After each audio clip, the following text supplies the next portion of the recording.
What's up, guys? In today's video we're going to be rebuilding the Las Vegas Raiders on Madden 26 franchise mode. We have a young team, we have some aging vets, and we have some really good potential talent on the team. We need to figure out the quarterback position. I don't believe that Geno Smith or Aiden O'Connell are the future of this team, so we need to figure that out. We need to build up the offensive line a little bit more, and the defensive secondary needs a little bit of help, so we're going to get straight into it today. Let's get rebuilding. Alright, we're here in the lineup screen for the Las Vegas Raiders. Got Geno Smith at quarterback. You have Jacoby Myers, Trey Tucker. We got Jack Besh, who we drafted in the draft this last season. Obviously, Ashton Genty at running back, the big first-round pick for the Raiders. We have Raheem Mostert, Zamir White. We have Sincere McCormick at running back as well. Colton Miller at left tackle, obviously, just got a massive contract extension from the Raiders. He is our kind of big piece on the offensive line, other than Jackson Powers-Johnson. But Colton Miller has been a Raider his whole career. He's going to be one his whole career. I'm not going to let him go in the franchise, so don't you worry about that. We have Dylan Parham at left guard, Jordan Meredith at right guard, DJ Glaze at right tackle. Pretty much the only guys safe on the offensive line are going to be Colton Miller and JPJ. Everyone else, other than maybe Dylan Parham, depending on how he kind of progresses, I could see us moving on from and upgrading from. Obviously, another big piece, Brock Bowers, the superstar X Factor at 90 overall at tight end in his second season, had a amazing rookie season and dominated. We have Michael Mayer and Ian Thomas in there in the tight end room as well. On the defensive side of things, we have guys like Devin White, we have Elaine Roberts, Malcolm Kuntz, and obviously Max Crosby, the focal point of this defense. Jeremy Chin, we have Isaiah Polomau on defense. We have Lonnie Johnson Jr., who we just picked up in free agency this offseason. We've got guys at the cornerback position like Eli Strokes. We have Darian Porter, who we drafted in the third round, so he has hidden dev as well, which is awesome. Jacorian Bennett in there, who did just get traded to the Eagles in real life a couple days ago. And then the big one up front, Christian Wilkins, has had a bit of a tumultuous run with the Raiders. Got hurt last year after like 3 or 4 games, didn't play the rest of the season, and then has kind of declined the training staff's recommendations this offseason to get another surgery. And then there was a whole incident where I guess something happened with another player in the locker room. That other player went to our HR department, reported him. That is not why he got released, as far as everyone knows. It is because he denied to get another surgery to get back and playing sooner. So that is the reasoning they are using to release him and waive all of his guarantees and bonuses. In this, we're not going to be waiving him. This roster is pre-game release, but we're going to be keeping him. I see no reason not to keep him. Obviously, I think in real life, if he didn't have that unfortunate injury to start last year, he would still be on the team. So we're going to keep him. We're going to let him rock it out in the silver and black, and we're going to see what we can do. We have a lot of room to improve on defense.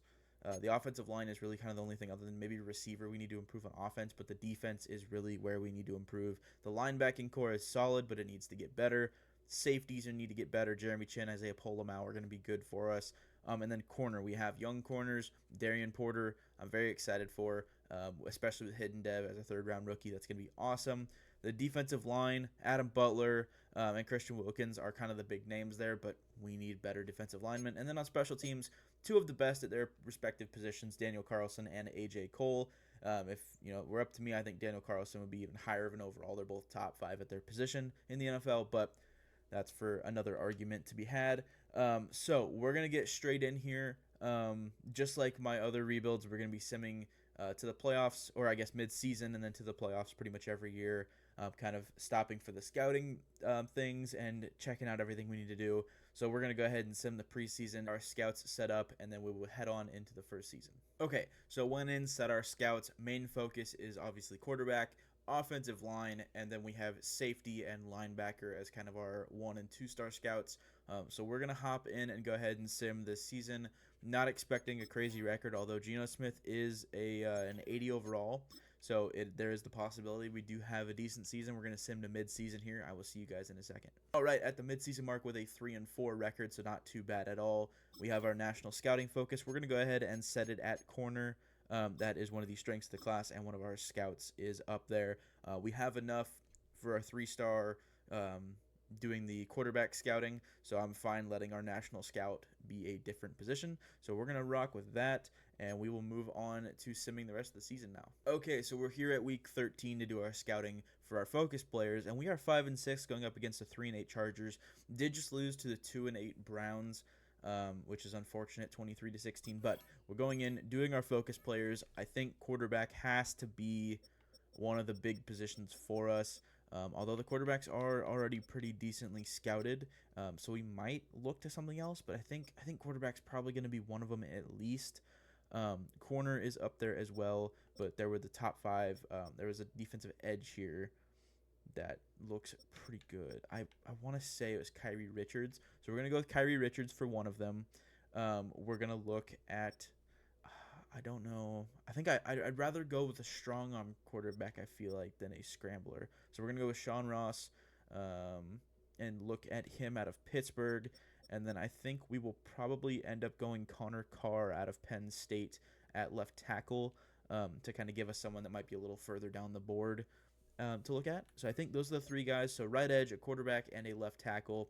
Kind of all positions of needs. The left tackle would move to right tackle, obviously. So have some positional flexibility there, but those are our 3 guys for scouting focus players. We're going to lock those in and move on to the playoffs if we make it. I didn't even think about it, but in the game, Colton Miller actually does not have an extension yet, so that means this roster more than likely was made. Since it is pre-release still, the roster will not be updated until release day from what I have figured out. We're going to go ahead and give Colton Miller the contract extension, and he signs it immediately. Jacoby Myers, I want to bring back. Eric Stokes, for that type of contract, I absolutely want to bring back just because of the depth. Jermaine Pratt at an 80 overall at 30 years old is not going to be coming back for almost $20 million. Dylan Parham, I can probably find someone better, but I think just to have him, I'll probably re-sign him. Zamir White will not be coming back. Sincere McCormick will not be coming back. Jordan Meredith, no. Malcolm Kuntz, I would love to have back for depth. Darnay Holmes, probably not. Kyle Phillips. Kai Blue Kelly, maybe comes back since it is a cheap deal and he does want to be here. I wonder if we can just sign him to a long-term extension and just get it out of the way, and we can. So that's one of those guys. He's really young, really low overall, but he's still serviceable. We can just get that contract out of the way. He'll be here the remainder of the franchise. And then, yeah, there's not really a lot of guys back here that I want to bring back. Daniel Carlson, absolutely. We'll go ahead and sign him to a long-term deal here, and he comes back easily. But yeah, special teams guys are guys that just get those contracts out of the way, especially with my Raiders since I am a Raiders fan. Daniel Carlson and AJ Cole are kind of have a special spot in my heart. Tyree Wilson, we will not be accepting his 5th-year option on him, so he will have one more season to kind of prove that he can be a player that we want to rely on. But at normal dev, 25 going to be 26 years old with a 74 overall. Even though he is a scheme fit for our team, just not someone I think we want to bring back. Jacob Bobenmeyer will bring back because he is just a long snapper. We'll do another one of those long deals for him.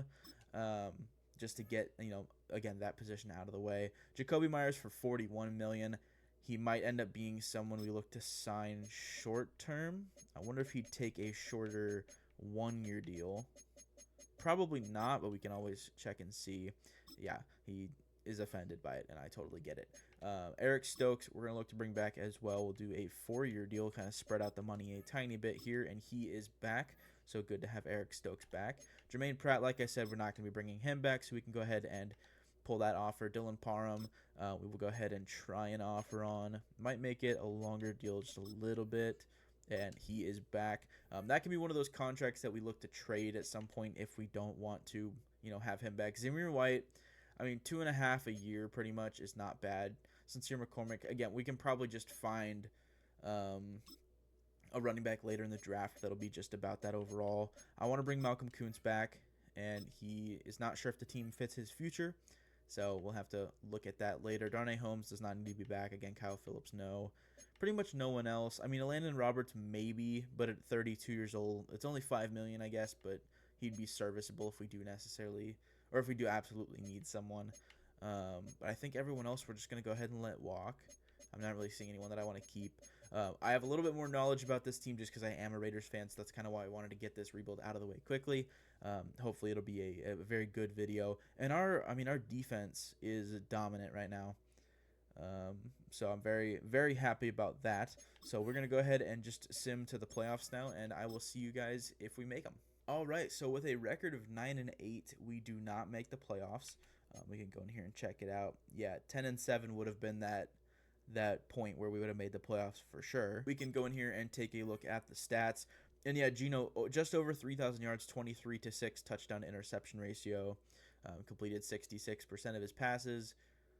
Not bad, but obviously we need more from a quarterback. So we're obviously going to be looking to draft one in this draft. Ashton Jeanty just over 1,000 yards and 8 touchdowns. Raheem Mostert 400 with 4 touchdowns. Zamir White in the power back role had 6 touchdown rushes on 37 carries. That's insane. Jacoby Myers had 800 yards and 12 touchdowns. Brock Bowers 702. Jack Besh almost 600 and 2 touchdowns. Trey Tucker 400 yards, 2 touchdowns. Ashton Jeanty also had 2 through the air. Michael Mayer had 2 touchdowns as well. Not a lot of sacks, only 29 against Geno. 104 tackles for Jermaine Pratt. And we can look here. Christian Wilkins, 12 TFLs, 11 for Tyree Wilson and Max Crosby. Christian Wilkins led the team with 16 sacks, 12 for Max Crosby. Adam Butler and Malcolm Kuntz each had 4. Interceptions-wise, Jermaine Pratt had 5. So he might be someone we end up looking to bring back. Darian Porter in his rookie season had 2 and 4 TFLs along with 7 pass deflections, which is awesome to see. Jeremy Chin had 2, and Darnay Holmes had 2 as well. Landon Roberts and Eric Stokes, Jacorian Bennett had 1 interception each. Kicking, 21 of 26 for Daniel Carlson, had an extra point blocked. It seems like every season in Sim, no matter who the kicker is, no matter what team, you get 1 extra point blocked. It's crazy. I mean, it's kind of realistic, I guess, but it's just a little strange. But yeah, Geno Smith, we're going to have to upgrade over him at some point. He's under contract for the next couple of seasons, so it's going to be a little interesting with that contract that we gave him to kind of see how that plays out. We can go in here and upgrade our players now, though. But I think, Ashton Jeanty's already going to be up to a 90 overall, which is awesome. And we're just going to upgrade Elusive back, playing up to a 90 right now. So he'll be playing up to a 93 after these upgrades. So I'm going to go ahead and upgrade the rest of the players, and then we'll move into the offseason, hopefully get some awesome guys in free agency, and then head on to the draft. Okay, so you can see here Chris Collier retired and Raheem Mostert retired, so 2 running backs. We were also losing Zamir White and Sincere McCormick in the offseason, so it'll be Ashton Jeanty and then whoever else we find to fill in behind him.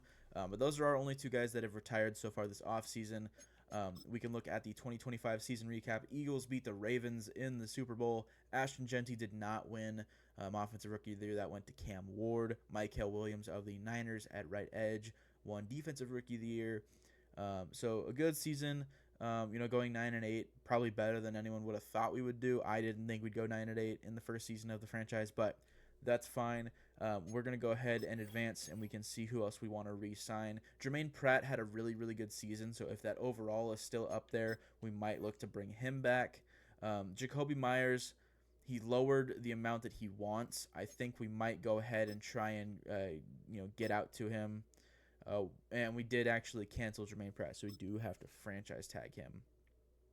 And honestly, it is $0.7 million cheaper. So we might as well just go ahead and franchise tag Jermaine Pratt and bring him back. So he'll be back for a year on a $10 million deal. I'd love for it to be a neutral offer for Jacoby Myers. Bump the money a little bit. And he will be back, so that's a 2-year deal.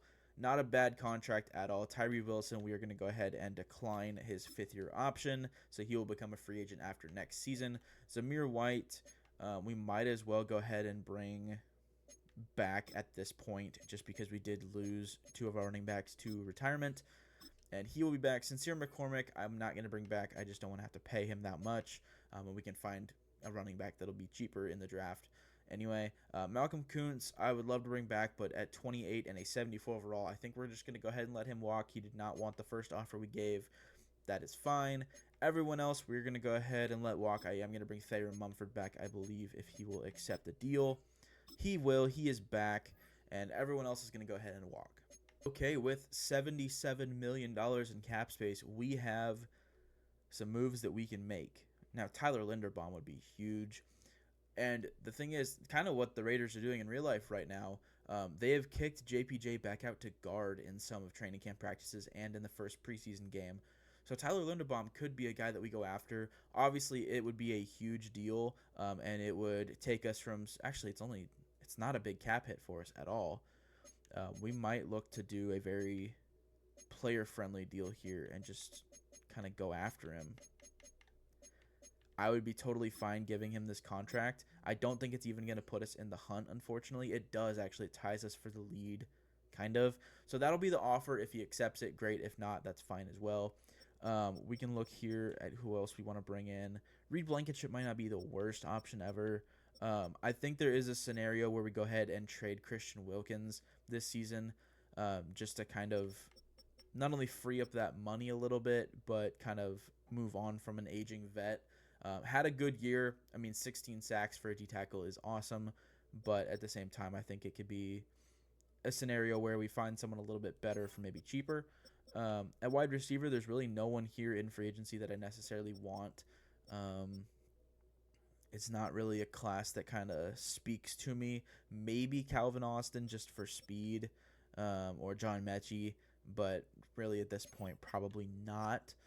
We do need a backup tight end, and it would be cool to bring Foster Moreau back, but that is a lot of money to bring in a third string at this point tight end. I wonder if he would do the 2-year deal, and let's just lower the money. Just see if he would take that. Probably not, although that probably is his only contract offer. It is, so he might nibble at that. And then obviously on the offensive line, we have some moves to make as well for some guys. But I think the offensive line will come more in the draft than in free agency, other than obviously Tyler Linderbaum. So if he accepts our contract, great. If not, it's not the worst thing ever.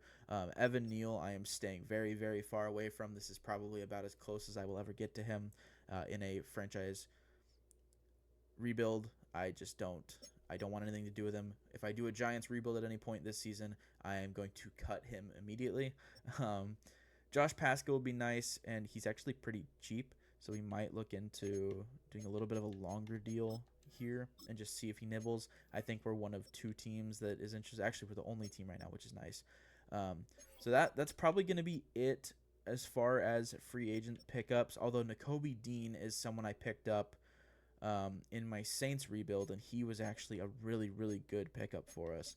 So I wonder if he'd do a longer deal.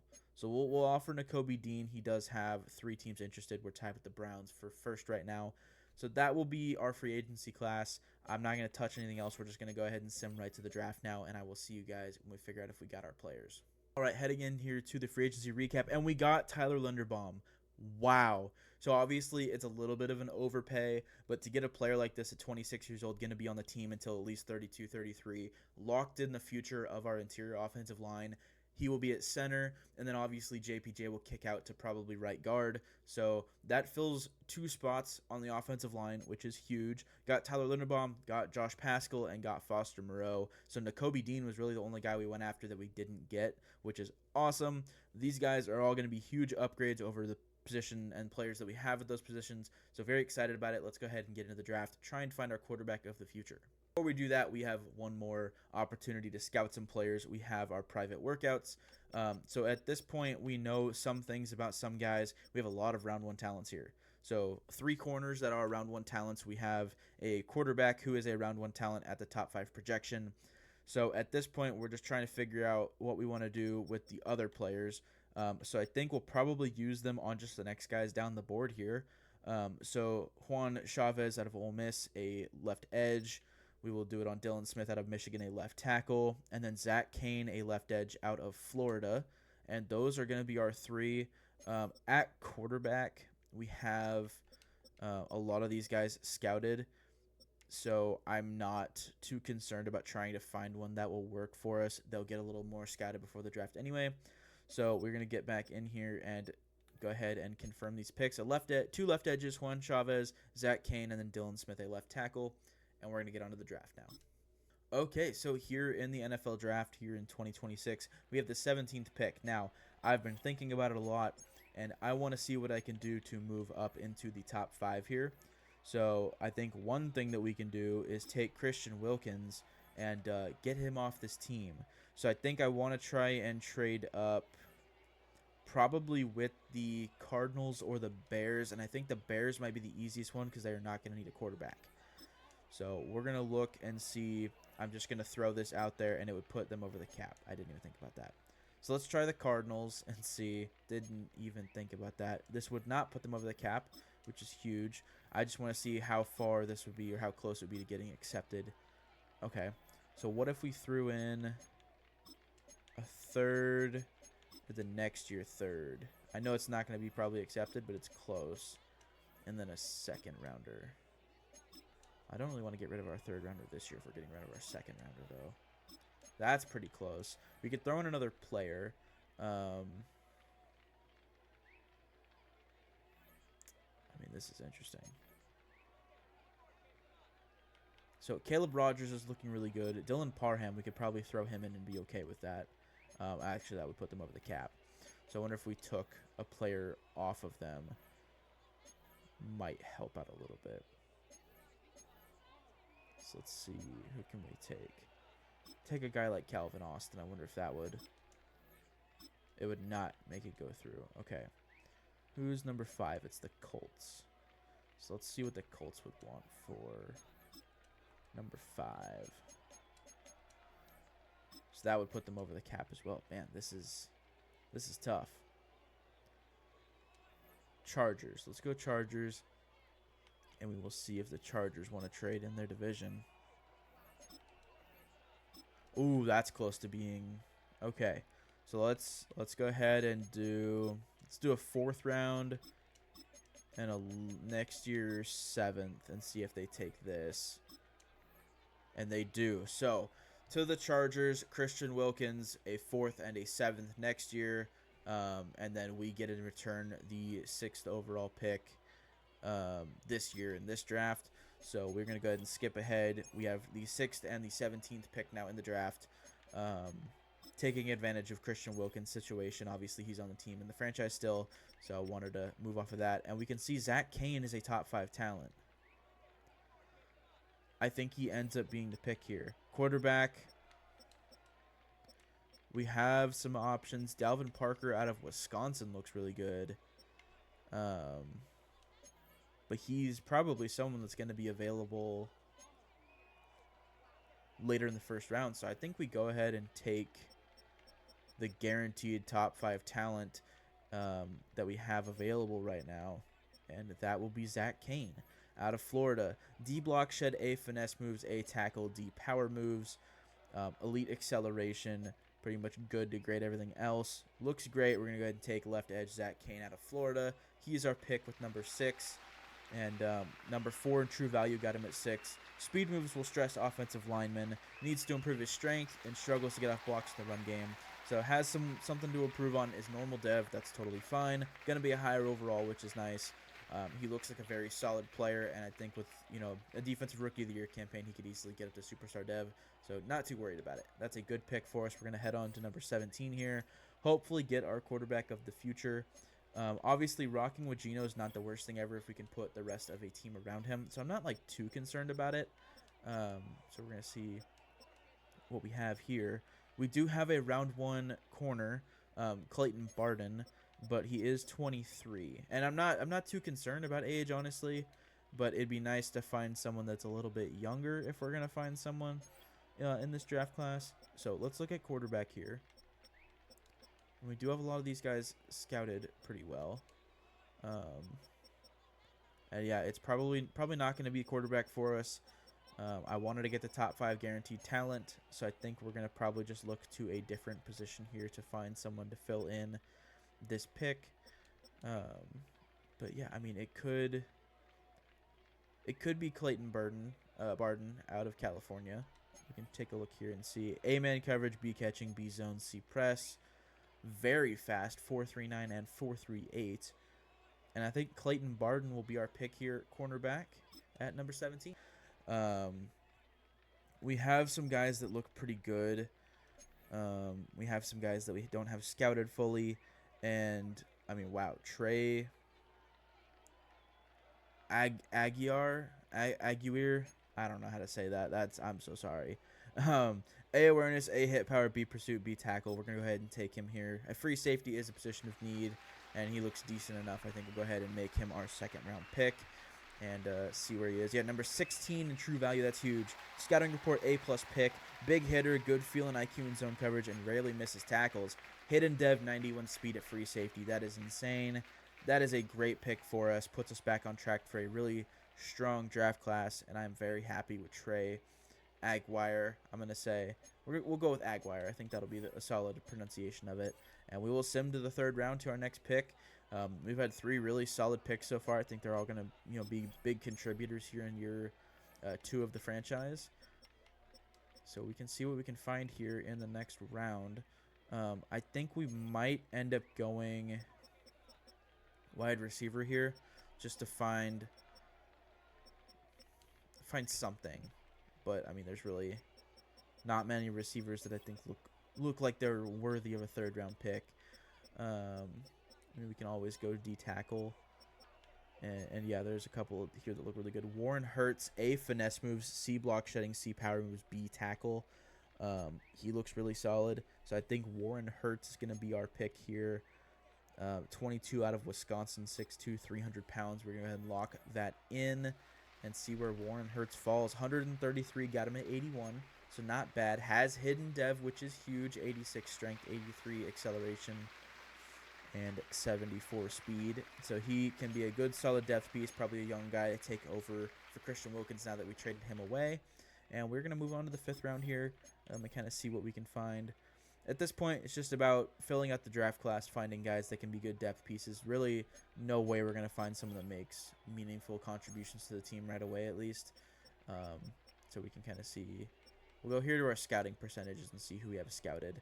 Although Jameek Moore is a day 3 projected player, doesn't look terrible. So I think we'll go ahead and take him. B, block shedding, B, catching, B, tackle. B, block shedding at corner is kind of weird. But we'll go ahead and take him. 125 in true value. Got him at 145, so not a bad pick. Normal dev, 92 speed.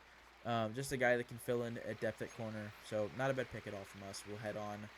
I'll just go ahead and pick out the rest of the draft, and then I'll show you guys once I get to the draft recap. All right, draft recap is here. Zach Kane, our 1st round pick. Well, 1 of 2. 78 overall.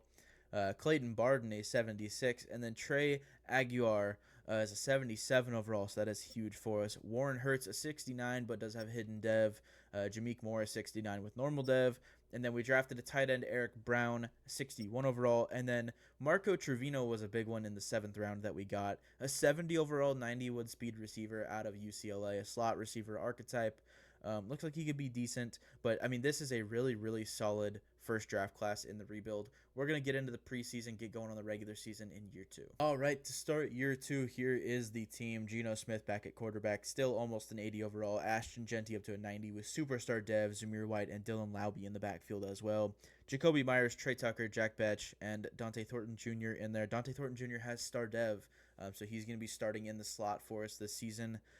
We have Marcus Trevino, who we drafted in the 7th round as well, who's a 70. He is wide receiver 5. Colton Miller at left tackle. JPJ kicks out to left guard with newly signed center Tyler Linderbaum in at center now. We have a couple of guys at right guard and right tackle who are young and really good. I think that they will both be really good pieces for us for the future. The whole line is star dev, but that is huge. If you don't know how development works in Madden, having an offensive lineman that's normal dev is basically a curse.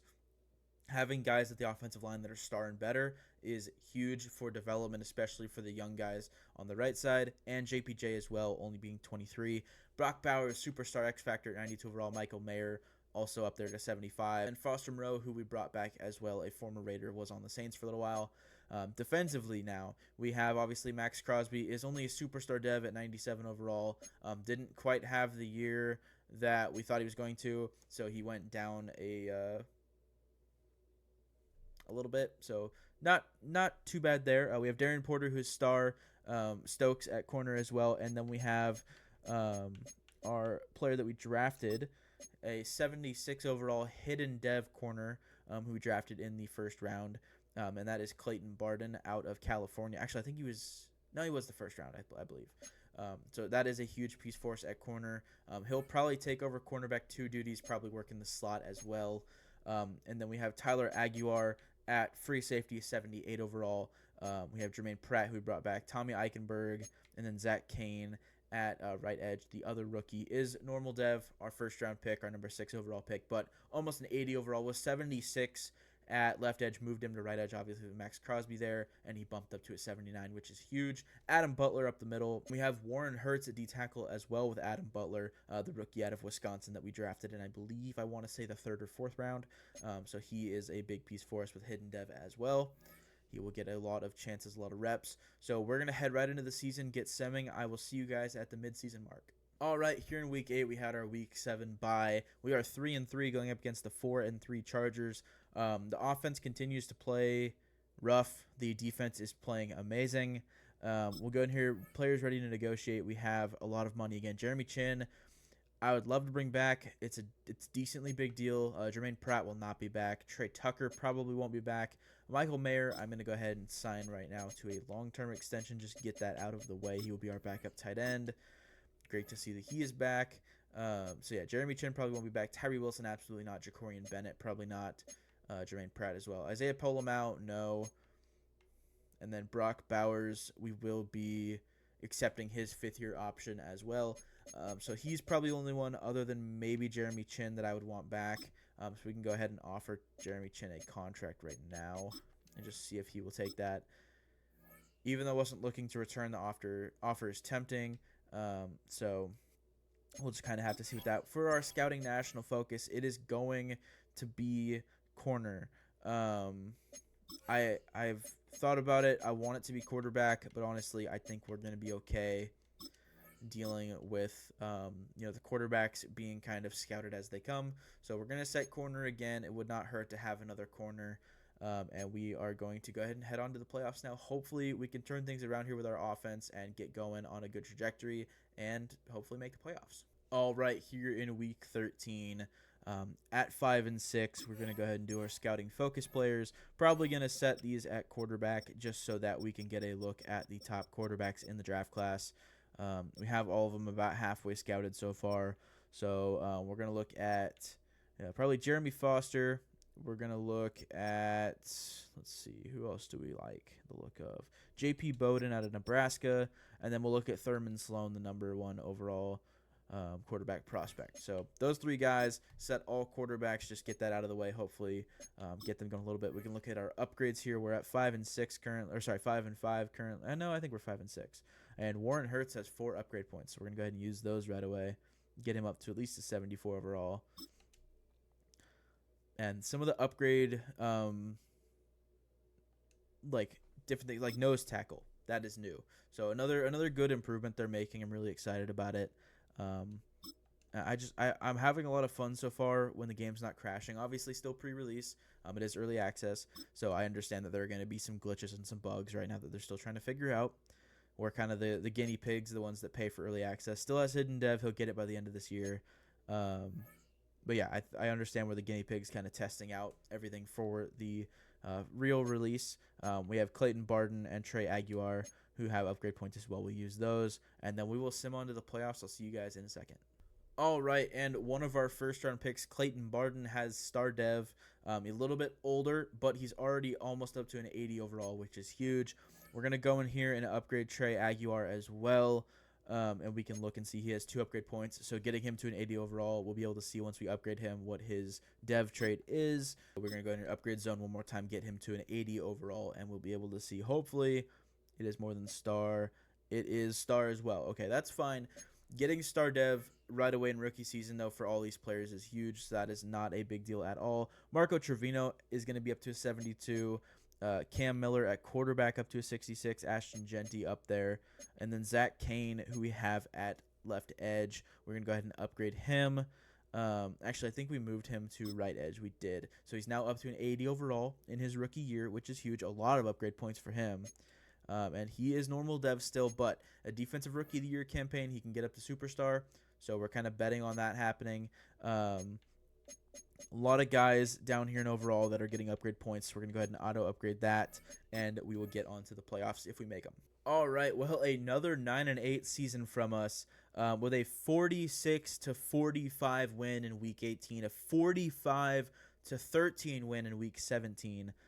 Contract has been extended. We're going to go in here and take a look at the stats for the season.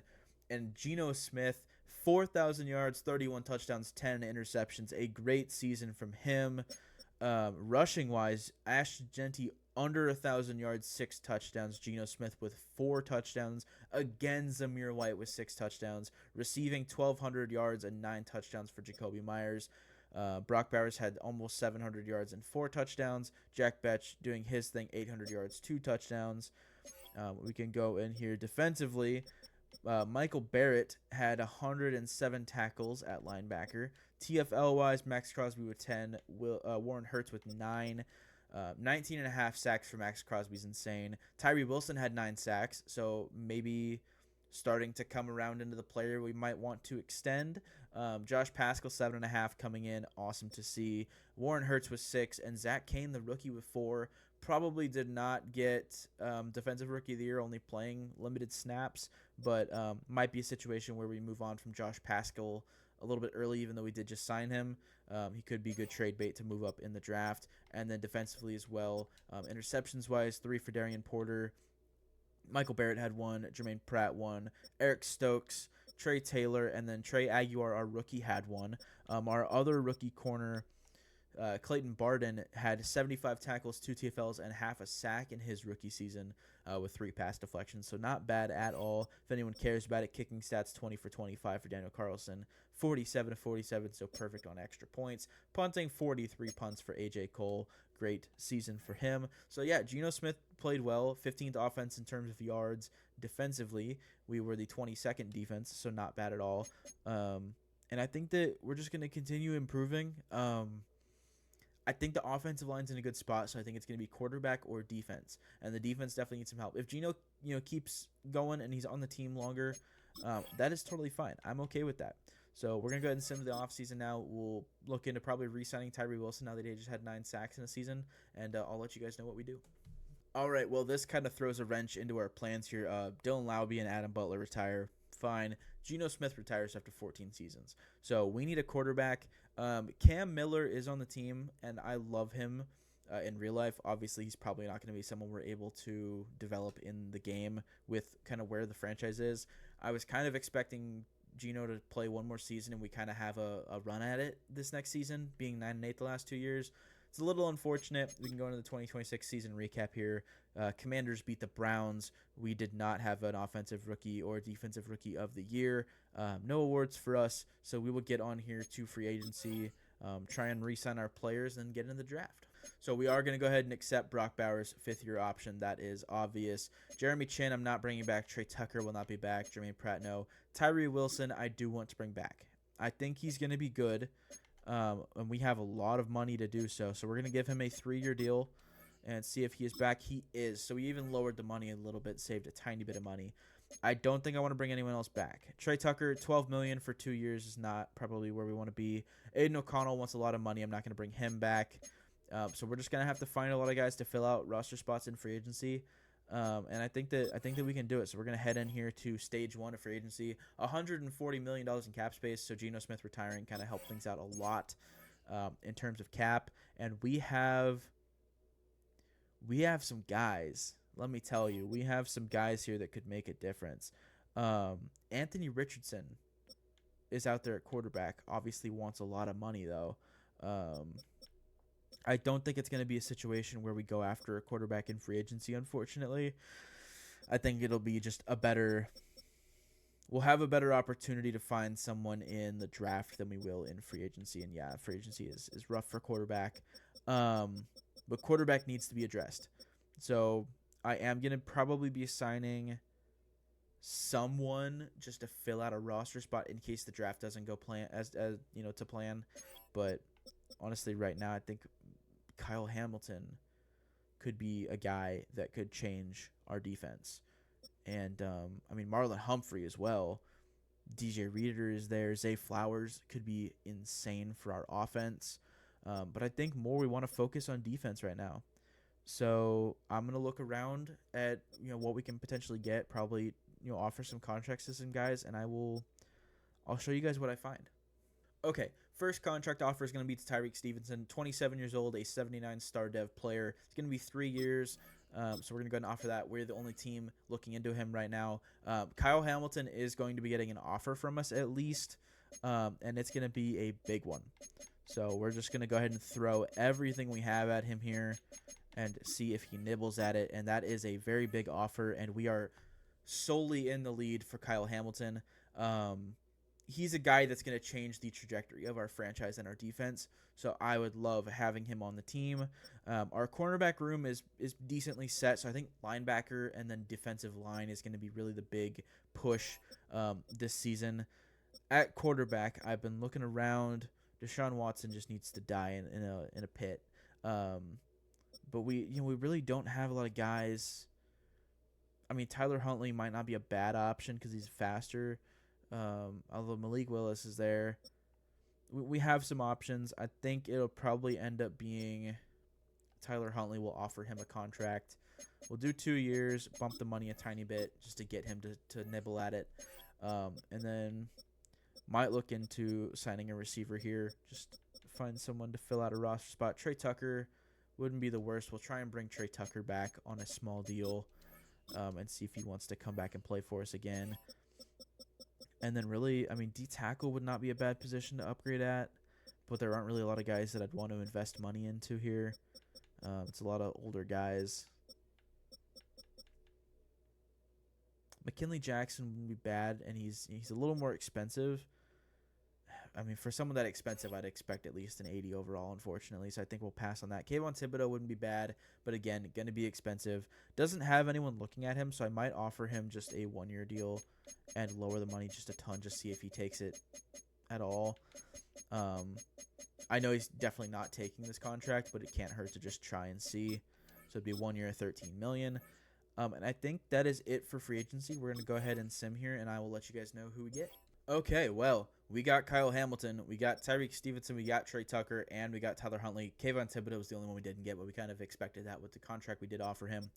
But the big one, obviously, Kyle Hamilton. I mean, we overpaid for sure, but again, I'm not afraid to overpay a guy like this that's going to literally come in and change the way our defense plays games. So very happy to have him. Tyreek Stevenson is going to be a huge addition at corner as well. And then Tyler Huntley fills a need at quarterback in case we can't find a quarterback in the future. It would probably be Cam Miller starting if we can't find a quarterback. But I think for now we're going to go ahead and do our private workouts, and we'll also be able to get a better look at some of these quarterbacks. If we have any of them scouted really well, we can go in here to quarterback and kind of take a better look. And yeah, right now there's really not many of them that jump off the page, unfortunately. Might look into Ted Ford a little bit more. Doesn't look bad at all. So we'll look into Ted Ford. We can back out here. We'll have to do it through this screen. It's a little unfortunate. Madden still has the kind of issue where you have to do it through this, otherwise it doesn't pick all of them. It's so strange, but it's whatever. Wide receiver would not be a bad one. We'll look at Willie Perkins, and then we will go ahead and look at a D-tackle. We'll look at Jeremiah McCormick out of Notre Dame. So those are our 3 guys: a quarterback, wide receiver, and a D-tackle. We'll lock that in, and we will head on to the draft now. Okay, so one thing I did want to bring up, Warren Hurts is up to a 76 overall. He has superstar dev. So he is going to be the starting defensive tackle for us. That's insane. I didn't expect that. I knew he had hidden dev. I didn't think he would have that much of hidden dev. Where we can go in here and check out, I think he was a 3rd-round pick, I want to say. 3rd or 4th. So we can go into the stats and contracts and check this out. But having superstar dev is insane. Yeah, 3rd-round pick, number 17 in this last year's draft. Mid-round steal is not bad. So quarterback is going to be the one. If we can find one that's a round 1 talent, we will take them no matter what with our 1st-round pick. Cam Miller would not be the worst ever. We do have Carter Bradley, and then obviously Tyler Huntley as well. But this is the team heading into the draft. We're going to get in and get drafting and see what we can do. Real quick, before we get into the draft, I was scrolling through the stats. I did see Myles Garrett, if you can see up there, got 31 sacks. 31.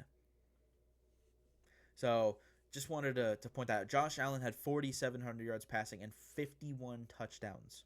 Jaden Daniels had 4,200 yards, 45 touchdowns, completed 74% of his passes as we get into the draft here. That is insane. So we really need to find a quarterback that can do even half of that. That'd be great. We're going to go ahead and pause the draft. We have the number 16 pick. We're going to go ahead and skip right to our pick here and see if we can find our quarterback in the future here. At number 16, it's going to be rough trying to find a quarterback, but hopefully a lot of the guys that we had scouted that were a little bit worse of talent kind of got out of the way, and we can focus on the guys that we would like to see. Jeremy Foster is the only quarterback that looks like he has a good talent rating, which is really unfortunate. But he doesn't look that bad. B deep accuracy, B medium, A short, A under pressure, elite strength, elite throw power. I think Jeremy Foster is going to be the quarterback. It's going to be a little bit of a reach here in the first round because he does have round 2 to 3 talent, but we're going to go ahead and take him. Mid-first round pick, not a bad one. Number 63 in true value is Hidden Dev, though. That is huge. 95 throw power, 77 speed, 83 excel. A good pick, a solid pick. He is the quarterback of the future. Okay, well, been looking for a little while. Kyle Ford looks like he could be really solid. 21 years old, out of Clemson. A pursuit, A to B zone coverage. We can go in here and take a look at this as well. So yeah, A awareness, A catching, A pursuit, A to B zone coverage, B to C man coverage. Looks pretty good. He's going to be our second round pick here in this second year draft. And 109 in true value, got him at 48. Does have Hidden Dev though. So everything else doesn't matter if they have Hidden Dev. That is a huge success in the draft. We're going to go ahead and move on here to our third round pick and see what we can find. Probably going to end up taking a defensive lineman here, probably a D tackle. I think edge is set. We decided not to trade Josh Pascal, so we don't really need a defensive edge. So it's going to be linebacker or probably corner here, but corner is honestly really set as well. So it's probably going to be a linebacker. So we can take a look here at who we have left, and honestly, not a lot left. That is for sure. We might have to just take best player available here, honestly. We might have to just go and look and see who's the best left on the board. We do have a lot of guys scouted still, which is good. But it's going to be interesting. I don't really know. A lot of corners up here at the top. We can go talent-wise as well and kind of check that out. I don't really know. There's a fullback up there. That's crazy. This D-tackle, Maurice Harrington, doesn't look bad. A finesse moves at D-tackle is crazy. Elite excel, great jumping, great speed, solid strength. He doesn't look bad. We'll go ahead and take a chance on Maurice Harrington and see how he turns out. 129 true value, got him at 80, not bad. Hidden Dev again, huge. 86 strength. So all of our draft class so far has Hidden Dev. We're going to go ahead and skip to our fourth round pick. This will probably be the last one you guys see during the draft, and then I'll show everything else after the recap.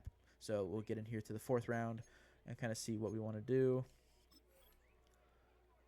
A running back wouldn't be bad here just to fill out a roster spot. So let's check out the running backs that are remaining. There's always good running backs deep down the board. And yeah, right away, Desmond Fowler looks pretty good. We're going to go ahead and take him here, not even worried about looking at everything else. And we will see. Yeah, 114, got him at 112, Hidden Dev, 89 speed, a power back. So kind of a good mixture with Ashton Genty being more of that speedy running back to have a power back in there. So I'm going to go ahead and finish out the draft, and I'll see you guys in a second. All right, we are here out of the draft. We can go into the recap here. I'm expecting a really good draft class, and the overalls are not the best, but they're not bad at all. Like I said, with Hidden Dev, you can have lower overalls. They're going to be fine. Jeremy Foster will probably end up starting at quarterback just because we did take him with the 16th pick. Kyle Ford in there at linebacker will probably start as well. Maurice Harrington's Hidden Dev. Desmond Fowler's Hidden Dev. And then 68 overall, Orlando Robinson at receiver. And then Miles Hallen at tight end. Hallen, whatever you want to say. 63 overall. Just couldn't find anyone else that I really wanted to take, so I ended up just taking another tight end. 73% approval rating so far through 2 seasons, technically 3. So we're going to get in here, and we will probably play week 1 to see our rookie quarterbacks debut, but we're going to sim through the preseason, do our cuts, upgrade our players, and then get on to this year. Okay, so going into year 3 of the franchise rebuild, we have our rookie quarterback starting Ashton Genty, a 92 overall superstar at running back. Zamir White, his backup. Jacoby Myers, we have Jack Besh, Trey Tucker, and then Dante Thornton Jr. still at receiver. So the receiver room hasn't changed much. Probably should have drafted one early on, but it's fine. Brock Powers, Michael Mayer, Foster Moreau, and then the offensive line looks solid as ever. On the defensive side of things, we got Max Crosby, new addition to the defense. Kyle Hamilton, Warren Hurts is there. Maurice Harrington is there at D tackle. We have Charles Barden. We have Eli Stokes. We have Darian Porter, Tyreek Stevenson at corner. So a very deep, strong cornerback room. Trey Aguiar at safety. We've got Zach Kane at right edge. And then I believe Kyle Ford at will linebacker, who we drafted with Tommy Eichenberg playing the Mike role. So we have a really, really strong team going into year 3, and I think we can be really, really competitive this season. So we're going to play week 1 with our rookie quarterback and try and get the win, start the season off right. I will see you guys in the game. All right, after Denver can't do anything on their first possession, we will come out Jeremy Foster under center, Ashton Jeanty in the backfield, rocking the color rush pants with our white away uniforms, and right away swallowed up a 1-yard loss for Ashton Jeanty. All right, out here on 2nd and 11 now from the 42-yard line. We will see what Jeremy Foster has in store with his first pass of his career. We're going to be looking for Jeanty out of the backfield. We do have him. Can we get around the corner? We can, out to the 50-yard line, so midfield 3rd and 3 after an 8-yard gain. And quickly 3rd down here on our first drive. We're going to see if Jeremy Foster can turn it into a first down here. We're going to put Brock Bowers on an in route. Try and get him quick. We do have him. We do get the ball tipped at the line, 4th and 3. And you know what? We're going to play aggressive here right away and go for it on our first drive of the game. Trying to set the tone, we have Jacoby Myers, Brock Bowers, Jack Besh, and Trey Tucker in on the play. And we get it out to Trey Tucker, incomplete. Can't quite get it. Gets bumped off the line by Brock Bowers, and we will turn the ball over at midfield, leading to a Denver Broncos touchdown here. So we have some work to do here, getting back out on the field now. Jeremy Foster under center, handoff to Ashton Jeanty, cuts it up to the right, gets a little bit of room there, gets 3 yards. And we will go ahead and throw the ball here on 2nd and 7 from the 33-yard line. Looking for Bowers on the whip route. Probably going to have Jeanty out of the backfield as well. We'll throw it into Bowers. He makes the catch for 1 yard. And not going to be enough. We got to get the ball moving through the air here. So we're going to have Jack Besh in motion here with a running back screen here. And we're going to try and get this going on 3rd and 6. Throw it to Jeanty. He has room off the left. He will have enough for the first. Gets out of bounds at the 43-yard line. Pickup of about 15 there on the play, and we'll go ahead and hand the ball off to him here on this first down play from the 43-yard line, so almost up to midfield now. Jeremy Foster under center, 240 as we snap this ball, hand off to Jeanty, up the middle, picks up 2 on that play before being tackled down at the 44. Looking to play aggressive here. We tried doing it on the first drive to go for it on 4th down. Had the receiver, just couldn't quite fit the ball in there. Jeanty tackled after gain of 0 on that play. Brings up 3rd and 8. But yeah, want to play aggressive in the first half. Set the tone in the first game of the season for Jeremy Foster's rookie season. And need to get to work here. Jacoby Myers over the middle makes the catch, picks up enough for the first down. Up to the 45-yard line across midfield now. And we're going to look to take a shot here with Jacoby Myers. Jack Besh coming over the middle from the right side. Might have him on the crosser as well. And we're going to throw it to him over the middle. That is caught. Jack Besh gets off the tackle. Keeps going down to the 22-yard line. Another nice 23-yard grab for Jack Besh there on that 2nd down play. We're going to turn around and hand this one off to Jeanty from under the gun. Jeremy Foster, nice second drive so far in the season opener. Jeanty up the middle, has a lane, gets 8 on that play. And we are up to the 15-yard line quickly here. We're going to throw a toss play to Jeanty off to the right now. Offensive line looking solid so far in the season opener here in year 3. And we're going to test them early here. Jeanty out to the right. Not getting a good block. Loss of 5 there on the play. Brings up 3rd and 7. That will be the end of the first quarter. Right, 3rd and 7 as we come back from the break of the first quarter. Second quarter starting now. Looking to throw that one out. Is tipped incomplete. 4th and 7. Looking for Jack Besh on the in route. We're going to kick a field goal here with Daniel Carlson. Mr. Automatic. And we will see what we can do. That is up and it is good. 3-7 now as Denver has a 4-point lead. Denver goes down, gets a field goal here midway through the second quarter. We are playing 10-minute quarters right now in this franchise, so this is probably the only game we're going to play other than maybe the playoffs if we get into them. And we will see what we can do here. Rolling, we're going to throw it out to Brock Bowers. We have him on the sideline, leads him towards it, but a 3-yard gain there on 1st down, so not a bad play from Jeremy Fowler rolling out, evading the pressure. And we're going to hand it off to Jeanty here on 2nd and 7 from the 33. We are swallowed in the backfield, loss of 4. Nothing going in the ground game so far. Line is blocking well up to that play, but we need to get something going through the air here. 3rd and 11, try and keep this drive alive. Touch pass over the top. That is incomplete, looking for Jacoby Myers. Nice play by the defender to get in front of it and get a hand on it, and we will punt the ball back to Denver now. And they turn the ball back over to us, 10-3 now, and we have 80 yards to go to try and score a touchdown with 1 minute, 18 seconds left in the first half. Rolling out, we have over the middle. Can we fit that ball in? It is incomplete, looking for Trey Tucker, not able to fit it in there. And we are going to get rid of whatever motion route is happening here with Jacoby Myers and just put him on a post route here. Try and get a little cross confusion here up the middle of the field. We have Jacoby Myers. If we can fit that ball over the top, we can. It is caught. Jacoby Myers will call our first timeout up to midfield. What a throw from Jeremy Fowler there. Really the first action down the field we've seen in the game so far today, and it was a great throw right on the money to Jacoby Myers. We have him over the top. Can we fit that ball in? It is over the top, tipped, and incomplete, almost caught off the tip. And my goodness, it is 2nd and 10 now from the 49-yard line. We're going to go and throw the ball again, get out of that running play. Jack Besh, we're going to put on the corner out here, looking to him, then probably looking over the middle to Jacoby Myers. We have nothing, throwing it up to Michael Mayer, incomplete, 3rd and 10 quickly here after a long first down throw. And we're going to run 4 verts here, try and get someone open downfield and see if we can convert this into a first down. We have Genty. If we can get out to him, we might have enough for the first. Big hit, get up to the 4th and inches now. We're going to call a timeout here, and we're going to go for it. Going to play aggressive, want to try and get points before the end of the first half, and we need to get into field goal range here. Have Brock Bowers. We're going to get out to him. He's bumped off the line, incomplete. That's happened twice on 4th down today. Denver able to kick a field goal. We go to the second half, down 10 now. And we need to get something going on the ground here. Ashton Genty needs to get going. So we're going to go ahead and hand the ball off to him here on 1st and 10. Has a lane up the right side, gets 3 on that play, and he is injured on the play. Big hit, and Ashton Genty is down. That will bring in Zamir White into the game now. And that is not a sight you want to see in the season opener for sure. Over the middle, we do have Jack Besh, though, and he will make the catch up to the 49-yard line, so right at midfield here. And we will see if Ashton Genty is okay. Won't show us on this play, so it'll probably be the next one. We're going to hand this one off to Zamir White here. Jeremy Foster having a really solid game so far. Not any mistakes, knock on wood. And Zamir White gets 2 on that play. Still no injury update on Ashton Genty so far. So we are still kind of holding our breath here, seeing if he's okay after the big hit he took on a couple plays ago. Rolling, we do have Besh out of the backfield.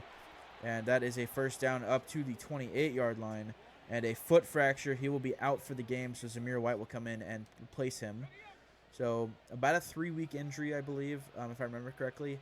So not the worst-case scenario. Really not a good way to start the season, but hopefully we can avoid anything serious there with Ashton Genty's. That one's incomplete. Hits one of our linemen in the back. 2nd and 10 now from the 28.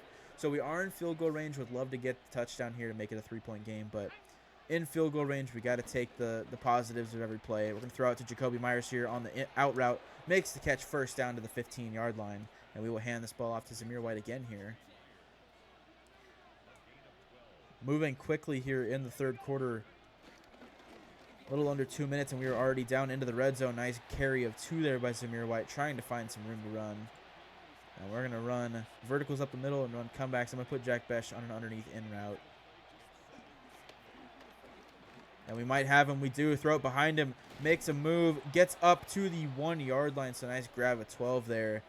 And we're gonna throw the ball here, I think. I want to throw this one out of the gun.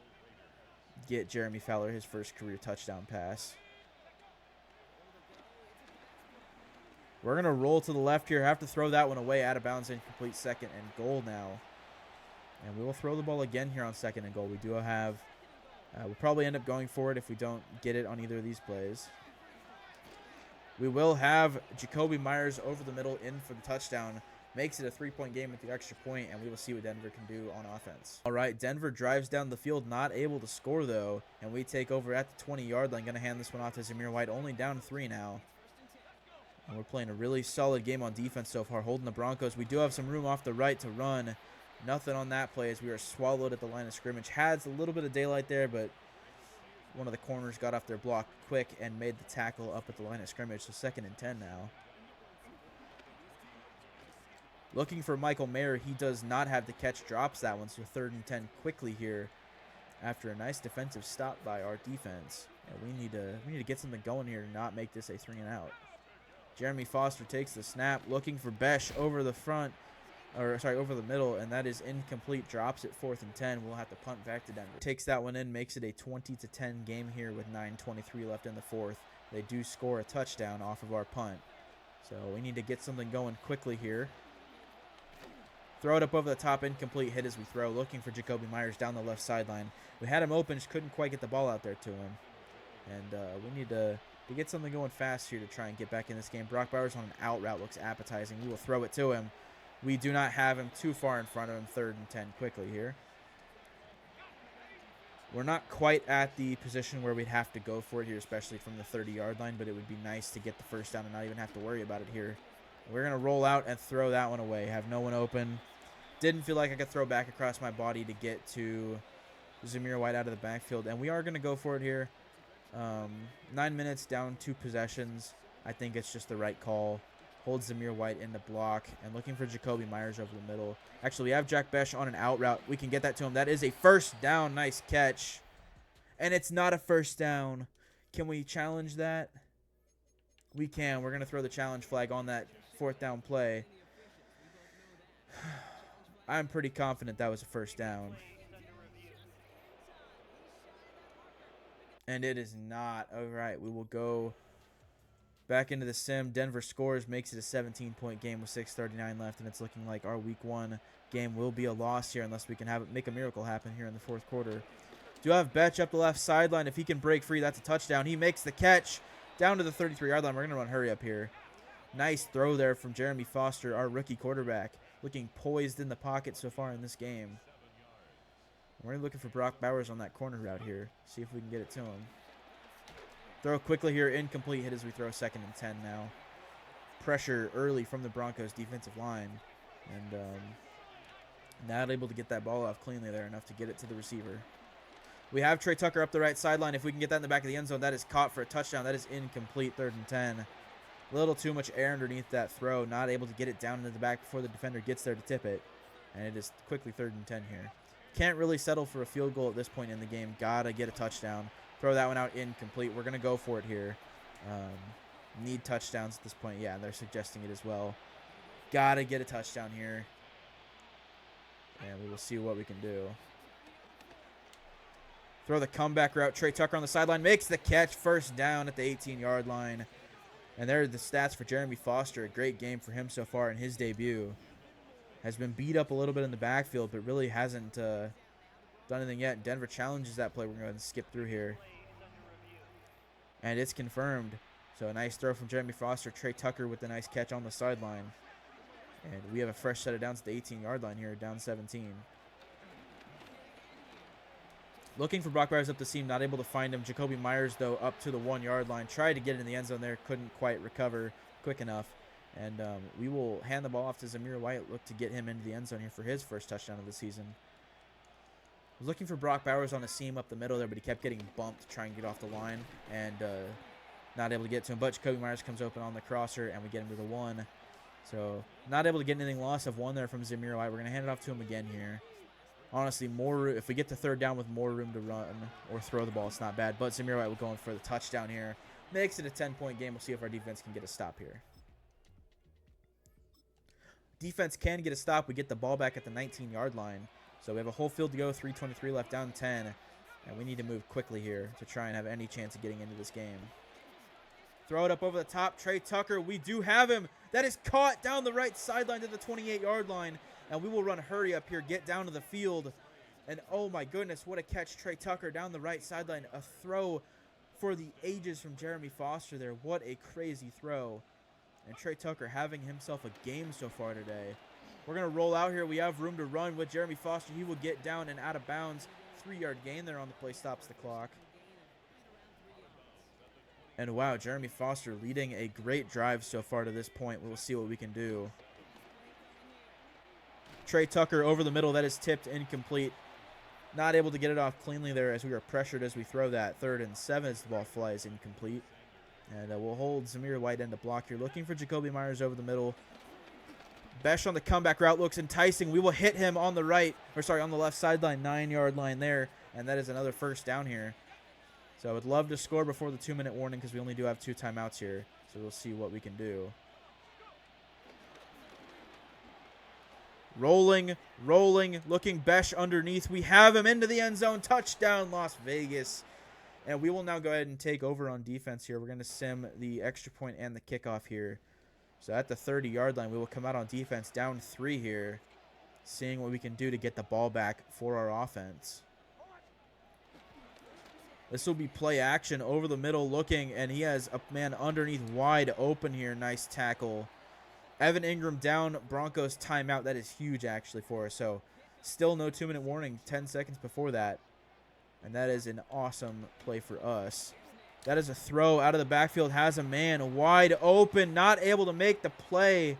That'll be the 2-minute warning now down to the 38-yard line. Not a good play on our defense. I took the complete wrong angle there. And it is a 3-point game at the 2-minute warning here in the 4th quarter. And we need to make a stop quickly here to stop the Broncos from taking this game in week 1. Been a great game for Jeremy Foster, our rookie quarterback. So not mad about him at all. Nice play, Tommy Eichenberg. We will call a timeout here. Najee Harris in the blue and orange now. Well, we will see what Bo Nix and the Broncos can do. Need to make a stop here. They will throw a screen pass. Can we get out, make that play? We cannot. We miss the hit stick. And we will call our last timeout here. And it looks like the Broncos will be able to just kneel this ball out and win week 1. A disappointing week 1 loss, but we gave it our all. Jeremy Foster played a fantastic game, and we will get out here and get some in the rest of the season. All right, well, Jeremy Foster's first career NFL game, 2 touchdowns, 314 yards, 20 for 39. I mean, really a great game from him. Kind of looks like Josh Allen coming out of Wyoming there, 6'3", 233 frame. But didn't get the win, but had a fantastic game, rushing 8 carries for 7 yards for Genty. Just didn't have a running game in today's game. Zamir White had a touchdown at the goal line, but Genty needs to get back and get healthy. Hopefully it's not a long injury. Jack Besh, 8 catches, 144 yards and a touchdown. Jacoby Myers, 571 and 1 touchdown.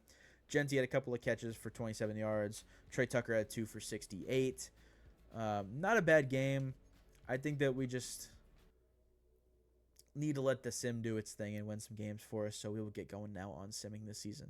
All right, well, at the midseason mark, we are unfortunately 1-6. That's kind of what happens when you have a rookie quarterback. We can go in here and see who we have ready to negotiate. $98 million in cap. JPJ needs one. Jacoby Myers, we are not going to be bringing back. DJ Glaze not bringing back. Zamir White, no. Really, only probably one guy I want to bring back.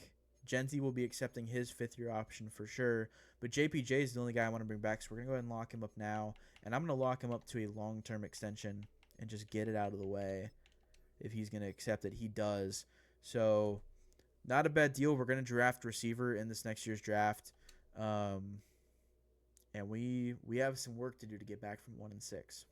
All right, well, with no Geno Smith at quarterback, Jeremy Foster, our rookie from Wyoming, takes over, leads us to a 5-12 record. Just a disappointing season, honestly. Brought in Kyle Hamilton, brought in Tyreek Stevenson at corner, and Maurice Harrington has 12 upgrade points. Jesus. Jeremy Foster has 10. So I have on auto upgrade, and I don't know why it doesn't work. I'm not sure why. 41 player upgrades we just did. So, I mean, that would have really helped out having an 86 overall defense this season. But it's fine. We can look at the stats here. God, that's so annoying. 28 touchdowns to 10 picks, 3,800 yards for Foster. Rushing, Genty had 700 yards and 5 touchdowns, because that makes sense. Jacoby Myers, 12 touchdowns, 1,000 yards. Trey Tucker, 905. Besh, 4 touchdowns, 885 yards. Brock Bowers had 500 yards and 6 touchdowns. Defensively, Michael Barrett had 130 tackles. Jesus. 18.5 sacks, Max Crosby. Tyree Wilson, 9.5. Zach Kane had 9. Warren Hurts was 6. Maurice Harrington, 5.5. Michael Barrett, 4.5. Michael Barrett might have won himself Defensive Player of the Year there with 130 tackles. 2 for Tyreek Stevenson interceptions, 2 for Eric Stokes. Kyle Hamilton had 1, Darian Porter, and then Clayton Barton, our first-round rookie from last year, had 1. Really strong season overall for a lot of our players. Trey Aguilar had 70 tackles and a pass deflection, so not bad at all. We're going to move on quickly to next season and see what we can do. And you know what? A big development. Jeremy Foster won Offensive Rookie of the Year, so Cowboys take down the Titans in the Super Bowl. But yeah, Jeremy Foster won Offensive Rookie of the Year. We can go in here and look at the retirements, see if we had anyone that did retire. But a great season, and it's capped off with an Offensive Rookie of the Year. Only went 5-12, but sometimes that's how it goes. Did not have a single person retire. We can go in here and upgrade our guys as well. It's probably just a practice squad players, a couple of random upgrades. It is Kyle Ford up to a 78 overall with those upgrade points, and we can head in here to the team and not the prospects. We can head in here to the – nope, that's the wrong one again. Oh, my goodness. Head in here to the lineup and check out these players. Generate our best lineup here. Yeah, Jeremy Foster up to an 87. Superstar dev. Genty superstar. Offensive line looks fantastic. Jacoby Myers is playing up to an 85. He's not going to be back on the team, though, so no worry about that. Defensively, Max Crosby back up to Superstar X Factor. Kyle Ford has Superstar Dev, which is insane.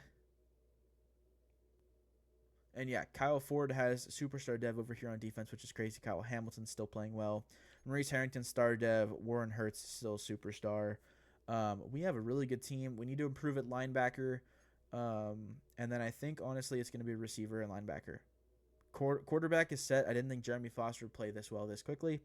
But I think moving into next season, we're going to be okay. And I think we're going to be a really good team next year. I'm not too concerned about it. So we're going to go quickly into free agency, quickly into the draft, and get on to next year. All right. Well, we are here in free agency. And I mean, we have players that are huge pieces that we could bring in. Xavier Worthy's obviously the main one. I'm not going to go after him. Nick Bolton would not be a bad one, but at a $52 million contract, that is a little rich for my blood. Would love to probably find someone in the draft instead. It's going to be cheaper. Although Zach Bond would not be a bad one. We can look into bringing him in probably. We'll do a 3-year deal and raise the money a tiny bit. Probably the only team looking at him right now, I think. And then at quarterback, I want to bring in a backup, someone that can kind of sit behind. And honestly, Jameis Winston would not be a bad quarterback to bring in. We're going to bring in Jameis Winston, a 5-year deal to sit behind Jeremy Foster just in case he gets hurt. Would love to bring in another running back to kind of pair with Genty. Not that I'm going to take away from Genty's touches at all, but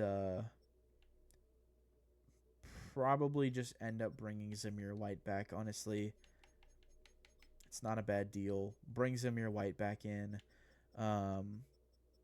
And then really linebacker, we just need to find guys. I mean, Luafau looks really good. I mean, obviously he's a superstar dev, so not a bad player at all. We're going to bump the money up just so we're very confident that he will sign with us. And then I think linebacker, I mean, there really aren't any guys that are high enough overall that I'd want. Obviously, Zach Bond's there, so we're going to bring him in, or at least try to. And then I think we're pretty much set everywhere else. Might look at, I mean, Xavier Worthy would be really nice, but that would really kind of kill our cap space, especially with guys needing contract extensions the next couple of years. Although having a quarterback on a rookie deal is really nice, so that kind of gives us some flexibility there. And I mean, Xavier Worthy would fix all of our problems at receiver. We're going to offer him a smaller deal and just see if he will take it. Is there a team-friendly option? Yeah. We'll bump it up a tiny bit and just see if he'll take it. I know we're probably not even going to be in there running with that. Yeah, we won't. But we're going to offer that deal. That's all we'll do for free agency. I will see you guys once we get it confirmed. All right, so here in the free agency recap, we got Zach Bond, we got Luafau, we got Zamir White back, and then we got Jameis Winston. Xavier Worthy went to the Titans. That's interesting. Nick Bolton and Jonathan Allen both go to the Saints. The Saints building up another old defense. We already have trade offers for Zach Bond. I did look at that before I went into the screen, so I kind of figured that we had gotten him. Declining those, I'm not trading away a player we just signed. That's kind of strange. Private workouts, we're going to go in here. I would love to get a linebacker.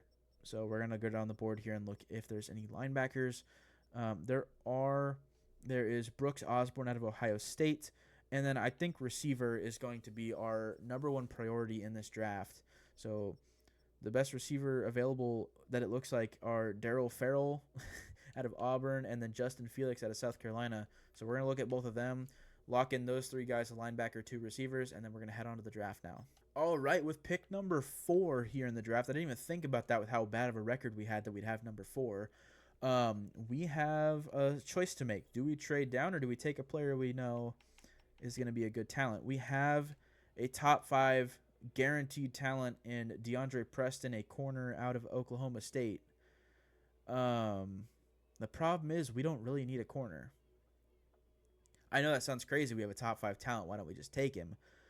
But Darryl Farrell is a round 1 to 2 talent, and then Justin Felix is a round 1 talent.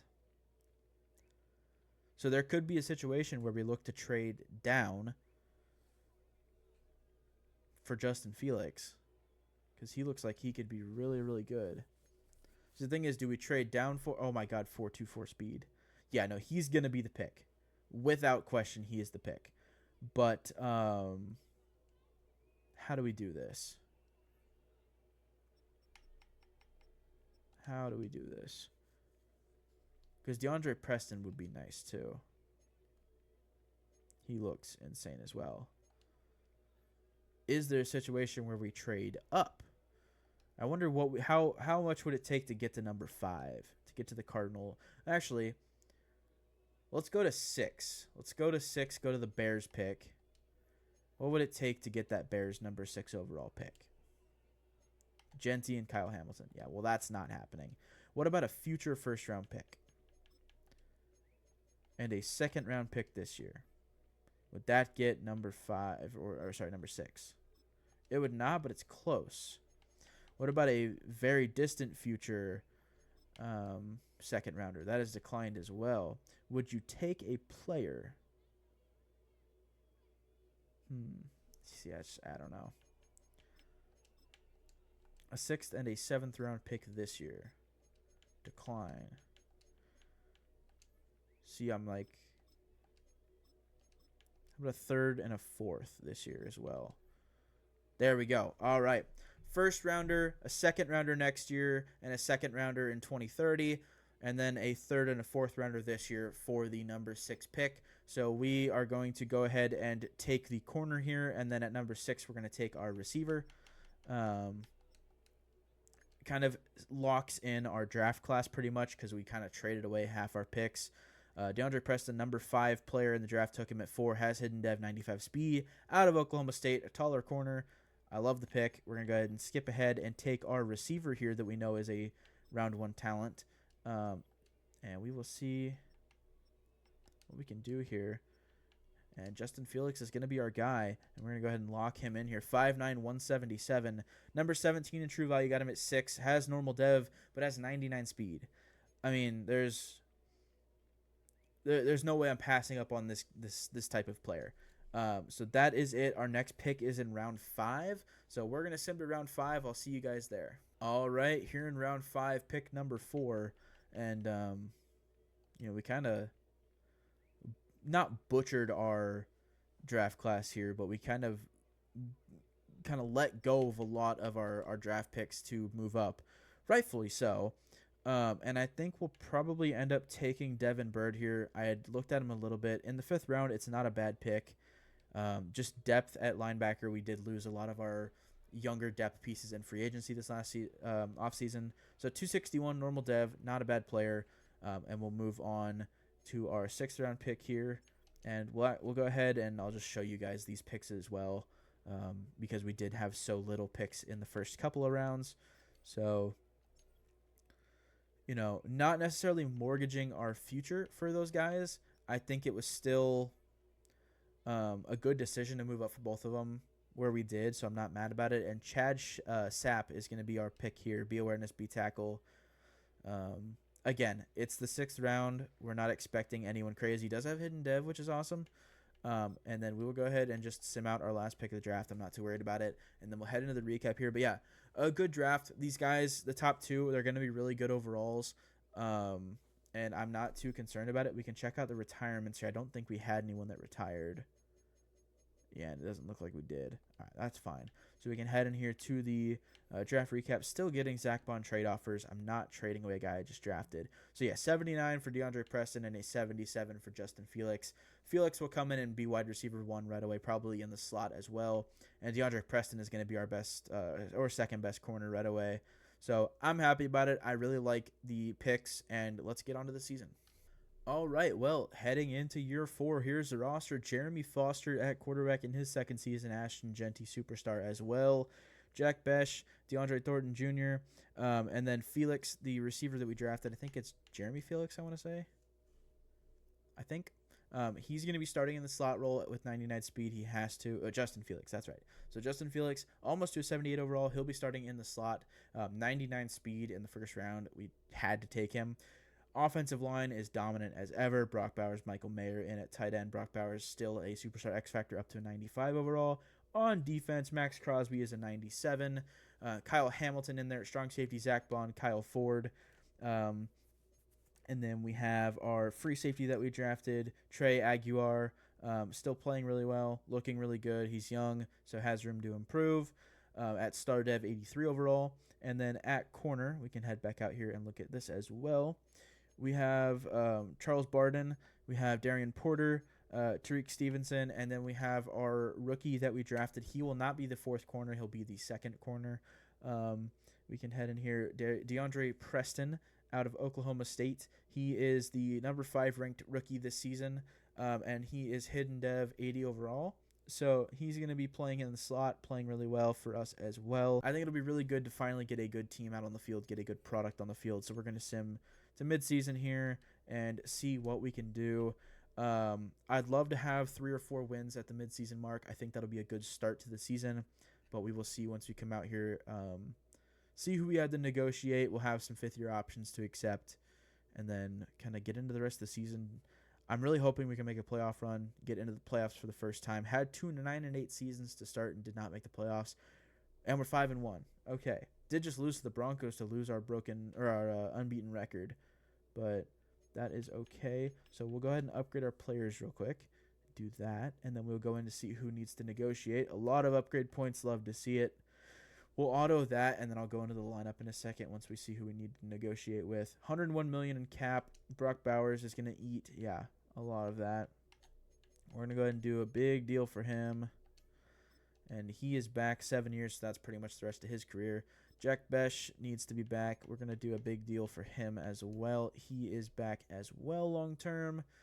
Darian Porter, I'll bring back for that cheap of a deal, definitely. It's not a bad deal at all. A lot of guys we're just going to be bringing back. Caleb Rogers, obviously I'm bringing back as well. We're going to do a 4-year deal for him. He wants a little bit more money. I think he probably needs to wait a little while. Dante Thornton Jr., I am going to bring back as well. Again, for this amount of money, it's kind of hard not to bring these guys back. And he's turning into a really good player for us. Charles Grant, we're going to be bringing back as well. It's a cheap deal, so not too mad about that. We'll make it a long-term deal as well. It's getting really tempting for him as well. The money is going to get a little tight here, starting to get a little bit tight. Trey Tucker will not be back. Jordan Hancock will not be back. Colton Miller will definitely be back. This is the problem. The money gets real tight right here. So he'll sign. We're going to have to make some moves to free up some money at some point soon. We did sign DeMar Hamlin and Divine Diablo. We did bring them in to fill out roster spots.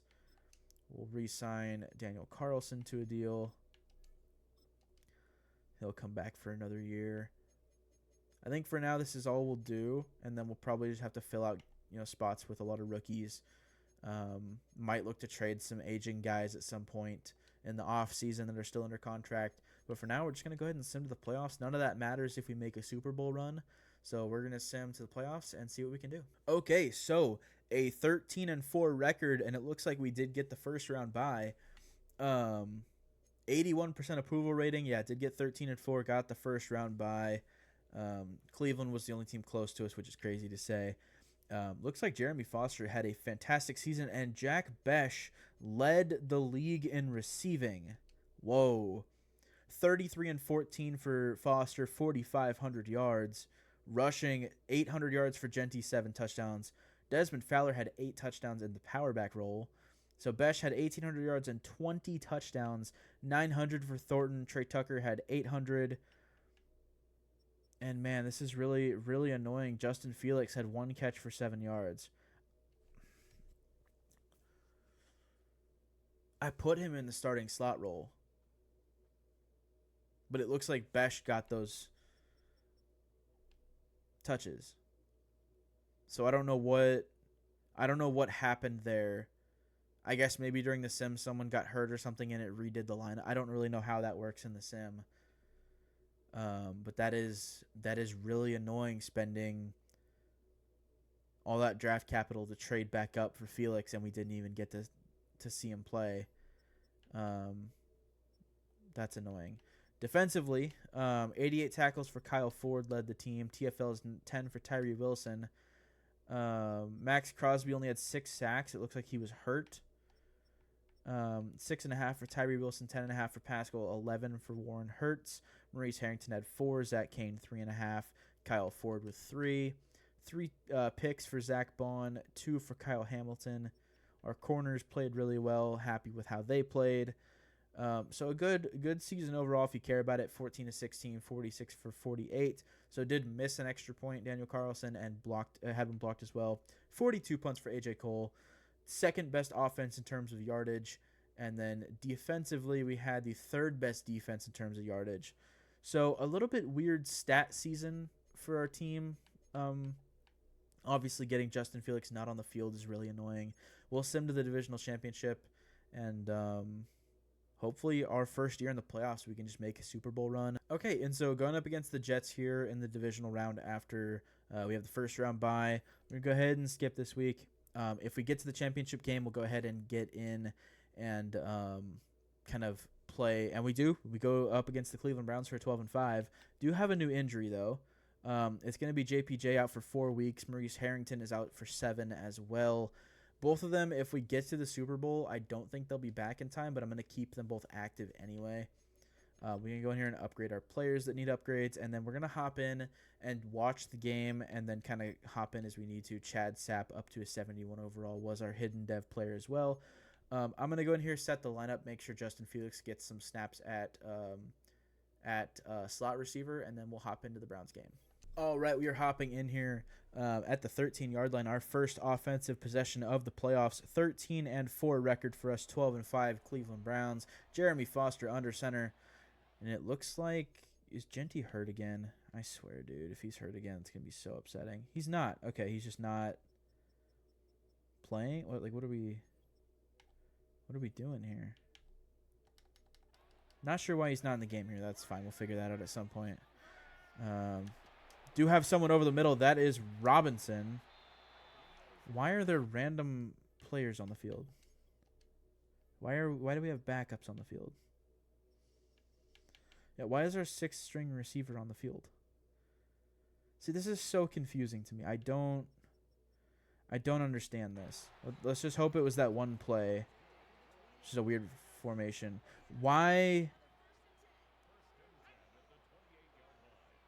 is Tyler Huntley on the field? What is happening? I mean, everyone's seeing this, right? Like, I'm not going crazy.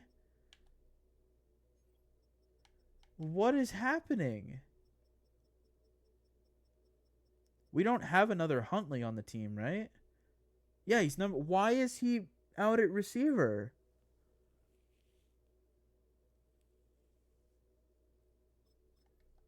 Maybe if I auto reorder the depth chart, it'll work. I'm going to have to hand this ball off. I'm not going to be able to throw it. We have our backup guard at tight end right now. Carry of 5 for Cecil Tiller. There we go. Why is Tyler Huntley? Oh my goodness. This is... We're in shambles. We're in shambles right now, people. Why is Tyler Huntley at receiver? What is... He's not even an option on the list. He's at the bottom. I am lost right now.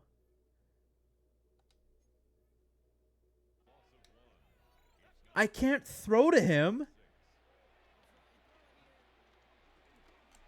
Throw out to Besh. He gets bumped. That's not pass interference somehow.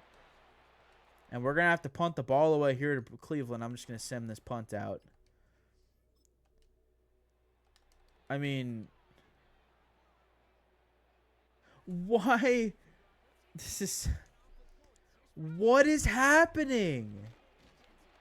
Genty up the middle scores the touchdown. We take a 7-0 lead somehow after having Tyler Huntley and our backup right guard at tight end and receiver.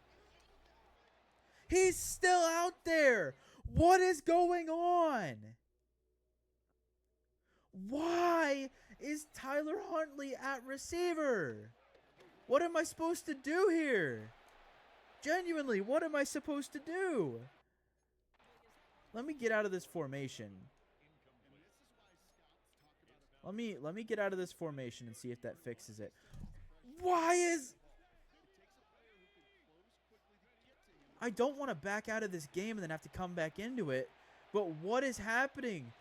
Ashton Genty up the left sideline. Fumbles out of bounds. We still get the ball. Maybe I just move everything around a few times. It'll fix itself. I mean, we're going to have to run this ball here. I don't understand why Tyler Huntley's in the game at receiver in any type of formation or set. Nice carry of about 6 there. Make it 7 for Genty. And still in the game. I don't understand what's happening. All right, we are backing out. I normally don't condone this. I like doing all of my things in one try. I don't like quitting and backing out of the games, especially on YouTube. But I cannot play if Tyler Huntley and then one of my backup guards is going to be in at tight end and receiver. So we're going to back out. It's going to make for a good clip on TikTok, I guess. That's the plus to it. But we're going to back out and see if restarting the game against the Cleveland Browns will make our depth chart actually work. Okay, we are back in here against the Cleveland Browns. Did not have to restart the game, just came back in from the autosave feature. I'm hoping that it's fixed now, and it is. Okay, well, not quite. Not quite. It looks better. We're going to run a few plays and just see if it corrects itself.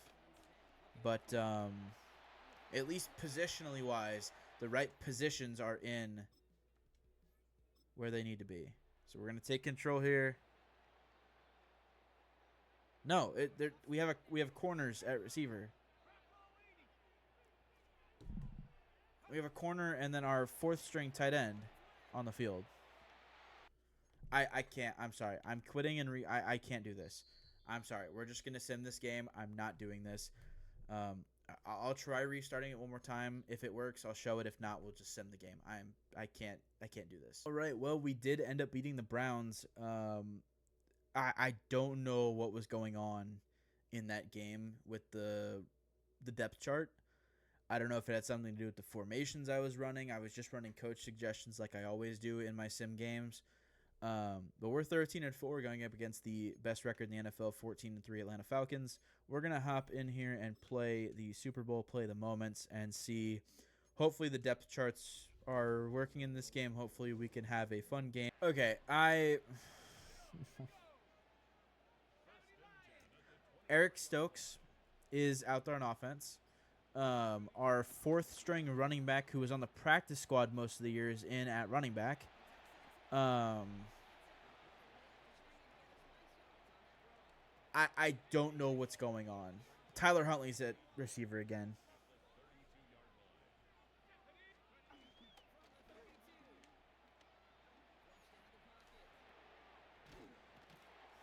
And he catches a first down. Might have found a new receiver for him, for our team. You know, I mean, Jack Besh is on the field at least now. That's a plus, right? We can maybe throw it to him. Not really. God damn it. All right, well, I've tried 3 different times now to play the game. I've tried fixing auto subs. I've tried reordering the depth chart 5 different times before we go into the game, during the game. Nothing is working, so I didn't want to, but we're just going to go ahead and sim the Super Bowl here and see if we win. If not, we'll just have to go another year, but I mean, I don't know what else I can do to make this turn out the way it needs to. I wanted to be able to go in and watch the Super Bowl, hopefully jump in and play some of the moments with the players that we've drafted. And we win 35-13. It's just so annoying. I mean, unbelievably annoying. We can go into the 2028 season recap. 35-13. Max Crosby wins Super Bowl MVP. Jack Betch is Offensive Player of the Year. Pete Carroll is Coach of the Year. It's just so annoying. I mean, I wish I had something better to say. I wish I was being more positive right now because we did just complete the rebuild. But like, I don't like how this turned out at all. The end of this rebuild. And our long snapper retires after 9 years, which is fine. We're ending the video anyway soon. Yeah, I mean, if this wasn't almost a 3-hour recording before I edit it, I would just restart, and hopefully this wouldn't happen. But like, I've already put in 3 hours of my time on one of my days off this week to record it, so like, I'm not gonna waste all of that just because this little glitch happened. So we'll go in here, generate the best lineup, check it out before we get out. Jack Besh is superstar. Genty and Jeremy Foster are both superstar. Brock Bowers down to superstar. The offensive line is all 85 plus. They are dominating. On defense, Max Crosby is superstar. Zach Bond superstar. Kyle Ford superstar. Trey Aguiar is star but playing at an 84 up to an 86. Warren Hurts is up to a 92 overall with his upgrades. Kyle Hamilton up to superstar X Factor. Darian Porter up there. Charles Bairden up there. We have Preston that we drafted this last year up to an 84 overall. Tyreek Stevenson at an 81 still. Sapp, who we drafted in the late rounds of this last draft, is a 71 overall with star dev. Maurice Harrington is there at an 84. He is just hurt every single week. So I mean, it was a great team. It was a great rebuild. We had a couple of really good drafts. And overall, I think it was a success. Obviously, I wish the glitches wouldn't have happened, but that's kind of what you get with Madden now in EA, unfortunately. And it sucks because you'd think in a contract year they'd probably figure it out at least for the season, but it's not going to matter. The NFL's not going to pull their contract. They're too comfortable with it how it is. They're going to get extended, and we're going to get the same game every year. But like I said, I'm still going to play it every year. I find the fun in it, even if it is annoying sometimes like this. So, after 5 years, we win a Super Bowl. Hopefully you guys enjoyed the video. Please leave a like, subscribe, and hopefully the next video is a little bit better. And I will see you guys in the next one.